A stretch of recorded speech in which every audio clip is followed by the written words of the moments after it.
હાલમાં સુરતમાં સ્થાનિક સ્વરાજ્યની ચૂંટણીને લઈ માહોલ બરાબર જામ્યો છે, ત્યારે કોંગ્રેસે પોતાના 40 જેટલા મજબૂત ઉમેદવારોને સેફ હાઉસમાં મોકલી દીધા છે। અજ્ઞાત સ્થળોએ મોકલી દેવાનું ફક્ત કારણ વિરોધીઓ કાર્યકરોને અને ઉમેદવારોને તોડે નહીં તે માટે આ આયોજન કરાયું હતું। સુરત મહાનગરપાલિકાની ચૂંટણી પહેલા રાજકારણમાં મોટો ગરમાવો આવ્યો છે। લોકસભામાં નિલેશ કુંભાણી પ્રકરણમાં જે રીતે કોંગ્રેસનો ગઢ ધરાશાય થયો હતો તેમાંથી બોધપાઠ લઈ પાર્ટીએ આ વખતે પોતાના 40 જેટલા મજબૂત ઉમેદવારોને અજ્ઞાત સ્થળો પર ખસેડી દીધા છે। હાઈકમાન્ડના આદેશથી આ ઉમેદવારોને શહેરથી દૂર 11 જેટલા સિક્રેટ લોકેશન પર રાખવામાં આવ્યા છે, જેથી વિરોધી પક્ષો તેમના સુધી પહોંચી ન શકે।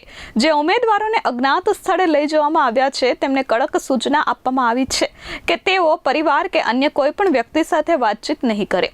અજ્ઞાત સ્થળે રહેલા દરેક ઉમેદવાર સાથે કોંગ્રેસે 2 વિશ્વાસુ અને ગુપ્ત કાર્યકરોને શેડો તરીકે મૂક્યા છે।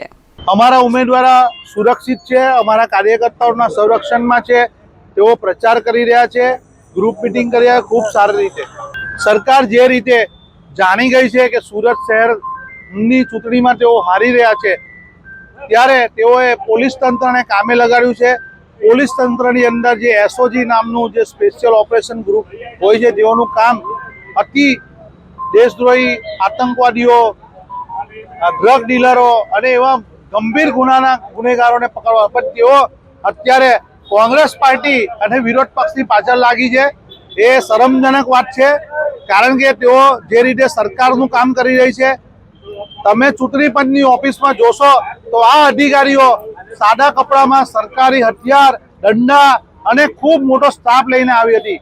જ્યારે આ ઉમરા પોલીસ સ્ટેશન, આ ચૂંટણી કમિશનરની ઓફિસ ઉમરા પોલીસ સ્ટેશનમાં આવે છે, એમના પીઆઈ છે, એ ખૂબ સારી રીતે રક્ષણ કરી રહ્યા હતા, સર્વિસ કરી કામ કરી રહ્યા હતા।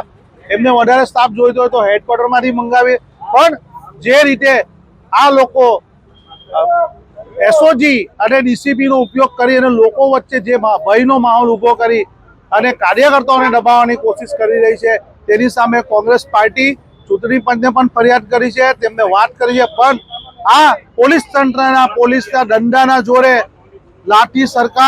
લાઠી ગોલી કી સરકાર નહીં ચલેગી। એ અમે આ લોકતંત્રની અંદર લોકોના મત બચાવવાનું કામ અમારું છે। જે રીતે અંગ્રેજોની સામે અમે લડતા હતા, તે રીતે આ ચોરોની સામે પણ લડીશું અને જીતીશું। Bureau report S24 news Surat.